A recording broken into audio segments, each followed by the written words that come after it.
cara tá aí? Cortou.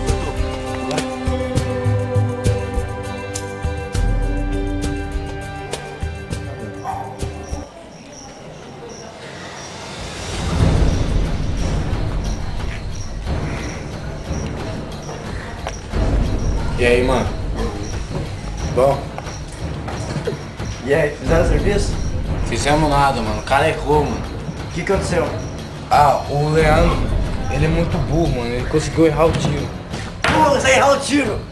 Mano, mas... Filha da puta, uma puta, uma sniper, como que ele erra? Eu não... Maninho, pega uma manobra, Backflip Boys.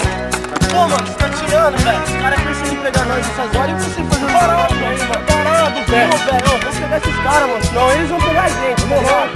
Vamos detonar. É nóis? Então vamos então, velho. O caminhoneiro distante da sua terra, subindo e descendo. O lugar dos caras, velho. Achei aqui, tá na boca do gueto aqui, sabe onde é?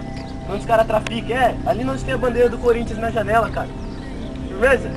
Não, vê se dá pra você vir aqui agora, porque eu achei a boca dos caras, a moto deles estão aqui, velho. Firmeza, vamos esconder aqui, a gente pega eles na saída. Falou? Firmeza. Vem logo. Que foi? Tá facinho, cara. O guarda tá doidão, velho.